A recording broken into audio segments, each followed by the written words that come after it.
धार की बदनावर विधानसभा में चुनावी रंग जमने लगा है। आईएनडी 24 भी जनता के बीच है। जब हम मलगांव में जनता के साथ थे तो अचानक बीजेपी प्रत्याशी राजवर्धन सिंह भी आ पहुंचे। हमने भी देर नहीं की रियलिटी टेस्ट करने में। देखिए हमारे मैनेजिंग एडिटर मनोज सैनी की ग्राउंड जीरो से ये रिपोर्ट।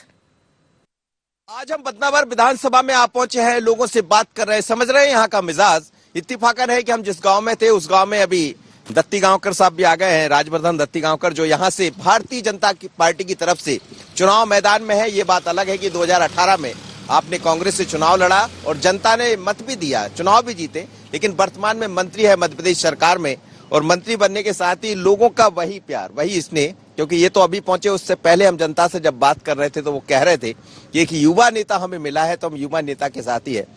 दत्ती गांवकर जी, क्या कहेंगे आप? जिस तरह से दिखाई दे रहा है लगातार अब आप लोग भी फील्ड में पहुंच रहे हैं, लेकिन भारतीय जनता पार्टी और कांग्रेस में आप क्या फर्क देख रहे हैं?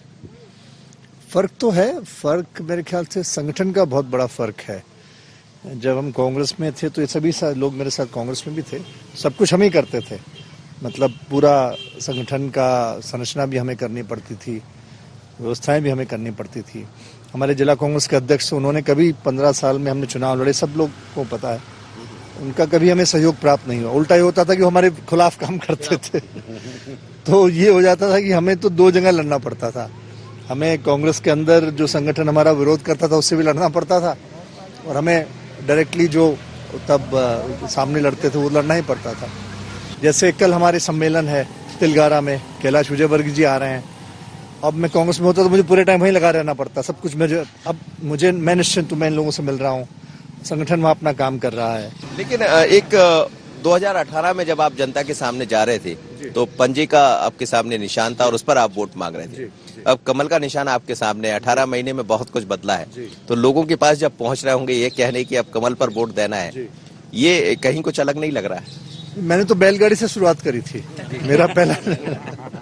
मेरा पहला निशान बैलगाड़ी था और ये सब मेरे साथ थे। ये खड़े हमारे जगदीश जी, सब लोगों ने मुझे बड़ा प्यार दिया, साथ दिया।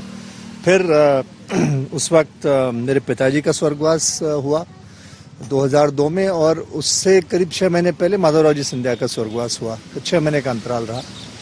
तो उसके बाद में मेरे परिवार का लगाव रहा है उनके परिवार से। मेरे पिताजी जब 9 साल के थे तो राजमाता सिंधिया उन्हें, दादाजी शांत हुए तो वो ले गई थी, बेटे जैसा उन्हें रखा पाला, और साथ ही साथ लोगों का भी जुड़ाव रहा। तो ये सबको पता है कि मेरा उनसे जुड़ाव लगाव है।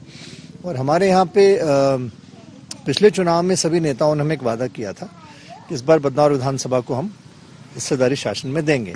इससे पहले मेरा स्वास्थ्य ठीक नहीं रहा, मैं चुनाव लड़ने की स्थिति में भी नहीं था, अनमन सा था। पार्टी ने कहा, तमाम चीज़ें हुई, लड़े, जीते भी सबके आशीर्वाद से। फिर जब ये समूचा मंत्रिमंडल आ गया और क्षेत्र को पता लगा कि नहीं ऐसा नहीं हुआ है, तो बड़ा प्रतिकार हमारे क्षेत्र में हुआ। और 27 दिसंबर 2018 को संजोग गार्डन में बड़े सम्मेलन हुआ। सम्मेलन में सब लोगों ने कांग्रेस छोड़ने की बात को, उसी दिन मैंने कह दिया था कि आप कोई न छोड़ें, पहली गोली सेनापति खाता है, मैं अपना इस्तीफा दिल्ली जाके दूंगा। अगले दिन मैंने दिया भी। तो ये बात कहीं क्षेत्र में छुपी नहीं थी कि क्या हुआ, क्यों हुआ, कैसे हुआ। करीब करीब बच्चा इस बात से अवगत था। और फिर दूसरा, ये भी लोगों के मन में हमेशा एक पीड़ा रही कि मेरे पिताजी के समय से पार्टी के अंदर की गुटबाजी, उनको हमेशा दरकिनार किया जाता रहा, क्योंकि उनकी नज़दीकियां रही माधवराव जी से। लेकिन उनकी नज़दीकियां होने का मतलब नहीं था कि ज़मीन पे वो काम नहीं करते थे, जनता से जुड़े नहीं थे और मेहनत नहीं करते थे। तो ये क्षेत्र को पता था कि वो मेरे परिवार के साथ भेदभाव तब से चला आ रहा। मेरी बातें स्पष्ट, और अभी भी यही हुआ। हमारे क्षेत्र से 2 नज़दीकी क्षेत्रों को प्रतिनिधित्व मिला। तो उसमें क्या होता है कि मेरे को तो उससे इतना फर्क नहीं पड़ता, क्योंकि ईश्वर की कृपा है और मैं एक अच्छे घर में हूँ। लेकिन क्षेत्र को जरूर उससे फर्क पड़ता है। जो साधन संसाधन काम हमारे क्षेत्र में करा सकते हैं उतनी ताकत से वो नहीं करा पाता। अब जैसे सत्ता में भागीदारी आई, आज मैंने इस्तीफे देने के बाद जब मंत्रिमंडल में विस्तार हुआ, हमारे क्षेत्र में तमाम, न सिर्फ नर्मदा का फर्स्ट फेज चालू हुआ, मुख्यमंत्री जी आए थे, उन्होंने सेकंड फेज की भी सहमति प्रदान करी। 1600 करोड़ और 1700 करोड़ हमें मिले, करीब 3300 करोड़ हमें मिले। 200 से अधिक सड़कें हमारे मंजूर हुई, गांव से गांव की डामरीकृत सड़कें हमारे मंजूर हुई। 70,000 कुटीर हमारे पोर्टल पे आके सैंक्शन होने वाले हैं। पंचायतों में हमारे पैसा आ गया। और इस तरीके से हमारे जो कर्ज माफी का कमलनाथ जी ने पैसा खातों में नहीं डाला था दूसरे उनके, वो पैसा भी 55,000 करोड़ अभी डला है। जीरो ब्याज में जो ब्याज था उसका भी पैसा डाला गया है। हमारे गेहूं पार्जन बहुत अच्छा हुआ, 1,56,000 मीट्रिक टन गेहूं पार्जन हम लोगों का हो गया। कठिनाई आई है लेकिन गेहूं हमने सबका लिया, पैसे भी आ गए हैं। चने का सिर्फ जहां 15 क्विंटल लिया जाता था हमने उसको बढ़ा के 20 क्विंटल किया, समय भी बढ़ाया। आज सब जगह यूरिया का अभाव है लेकिन उसके लिए हम कोशिश करेंगे सबको यूरिया दिया जाए। तो ये सब फायदा लाभ क्षेत्र को मिल रहा है। कॉन्स्टिट्यूंसी ये आपने देखा कि सभी का पैसा आ गया है, पर जब कमलनाथ जी की सरकार थी तो वो ये कहते थे कि खजाना खाली है, बजट नहीं है। ये बजट कहाँ से आ रहा है आपकी सरकार के पास? इसलिए आ रहा है कि वो छिंदवाड़ा में पैसा नहीं जा रहा, तो वो बढ़ रहा है मध्य प्रदेश में। जहां वो सारा पैसा वहां ले जाते थे उठा के, जो गलत था मेरे मानने में, और हमारे क्षेत्र के लिए तो गलत था ही।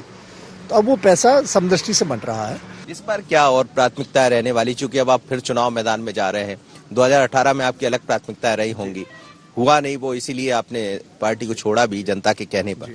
लेकिन अब जब लोगों के पास जा रहे हैं तो और क्या इस क्षेत्र के लिए आपकी प्राथमिकता? हमारी अगली प्राथमिकता, जैसे मुख्यमंत्री जी ने कहा कि प्रधानमंत्री जी ने कहा कि हर घर नल जाएगा, तो हम एक तो पेयजल से सबको जोड़ने की कोशिश कर रहे हैं। दूसरा, स्वास्थ्य सुविधाओं में हम सुधार करने की सोच रहे हैं। जैसे तीसगांव हमारे यहाँ बहुत सबसे पुराना स्वास्थ्य केंद्र हुआ करता था, वो धीरे धीरे समय के साथ वो डाउन हो गया, तो वहाँ फैसिलिटी बढ़ाना भी। मैंने वहाँ एक ब्लड एनालिसिस मशीन भी दिलवाई है, एम्बुलेंस खराब थी उसको भी मैंने रिवाइव करवाई है। स्टाफ की कमी निरंतर रही है, सालों से रही। गायनोकोलॉजिस्ट हमारे पास नहीं थे, कुछ हम डिजिटल एक्सरे मशीन लाने की कोशिश कर रहे हैं। तो वो जो बेसिक इंफ्रा है और कोरोना की वजह से और उसमें इशू है, उस पर हम फोकस करेंगे। और हमारा प्रयास रहेगा कि कम से कम गांव से गांव, खेत से गांव जुड़े। जनता के पास अब आप पहुंच रहे और कमल पटेल यहाँ से प्रत्याशी नए दिखाई दे रहे हैं कांग्रेस की तरफ से। पहले कांग्रेस ने किसी और युवा को दिया, बाद में ये बदल लिया। तो क्या लग रहा है कि इन सबका लाभ आपको मिलेगा और फिर जनता आपको क्यों वोट करेगी? जनता ये इन्होंने जवाब दे दिया। कमल पटेल को तो हम पहचानते नहीं, कहाँ का रहने वाला है ये क्या? हाँ, हम दरबार को तो आज से नहीं, बाप दादा मर गए, फोटो लगे हमारे घर, तो हम पहचानते हैं। तो दरबार बहुत बड़ा आपका जवाब तो मिल गया। मैं जो आपसे कह रहा था वो जनता आपका जवाब दे रही, लेकिन जनता आपको वोट क्यों करेगी? क्योंकि एक बहुत बड़ी कॉन्स्टिट्यूंसी। वो इसलिए वोट करेगी कि मेरा इनसे सीधा संबंध है और मेरा इनसे चुनाव वोट का संबंध नहीं है। अब कई बार मेरी गाड़ी भी एक बार खराब हुई तो मैंने खड़ी कर दी, आप देख लेना। तो ऐसा है, तो ये हम कोशिश करते हैं। मेरे घर में भी कोई कार्यक्रम होता है तो करीब करीब लोग आए। मेरी दादी जी शांत हुई, मेरे पिताजी शांत हुए, और कोई हुआ, मैं भी प्रयास करता हूँ कि मैं जाऊँ। तो वो आपस का, देखिए, रिश्ता कभी एक तरफा नहीं होता। रिश्ता एक तरफा होगा तो खत्म हो जाएगा। तो एक कदम आप चलो, एक कदम मैं चलूँ, परस्पर रिश्ता बनाना पड़ता है। उसमें बहुत समय लगता है, बहुत साल लगते हैं। हमने बनाने की कोशिश करी है।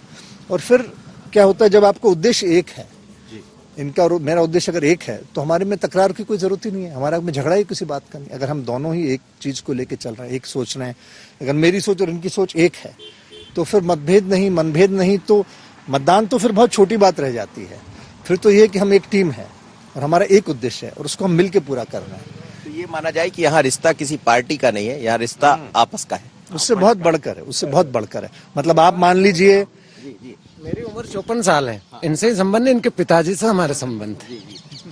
इनके पिताजी से संबंध है हमारे, वो भी दुनिया चुनाव जीते हैं। तो अब ये तो हम मतलब रिश्ता दिल का, रिश्ता दिल का मतलब ये एक परिवार का रिश्ता है। बोलते हैं हुक्म ये काम करना है, बोला आपका काम हो जाएगा। कभी मना नहीं करते? कभी मना नहीं करते। ऐसा तो नहीं सामने खड़े। तो ये मान लीजिए कि मेरे पिताजी मुझे ने दान दे गए। कि जनता का प्रतिनिधि जनप्रतिनिधि होता है और जनता ये उम्मीद करती है कि जब हमारा प्रतिनिधि चुना जाए तो हमारी बात सुने। और आप देख ही रहे, ये चुनाव की बात नहीं है, लेकिन वो कह रहे हैं कि जनता से हमारे सीधे रिश्ते रहे, यहाँ के लोगों से सीधा रिश्ता रहा। और जहाँ रिश्ता किसी पार्टी के बगैर जुड़ जाए तो आप समझते हैं कि फिर वो रिश्ता क्या कहलाता है। लेकिन इंतजार कीजिए, चुनाव में तो सबके अपने दावे होते हैं, बीजेपी, कांग्रेस सब अपने अपने दावे करेगी, लेकिन ये जनता के बीच में यहाँ पहुंचे राजवर्धन जी। और फिर भी हम तो यही कहेंगे कि ये पब्लिक है, सब जानती है।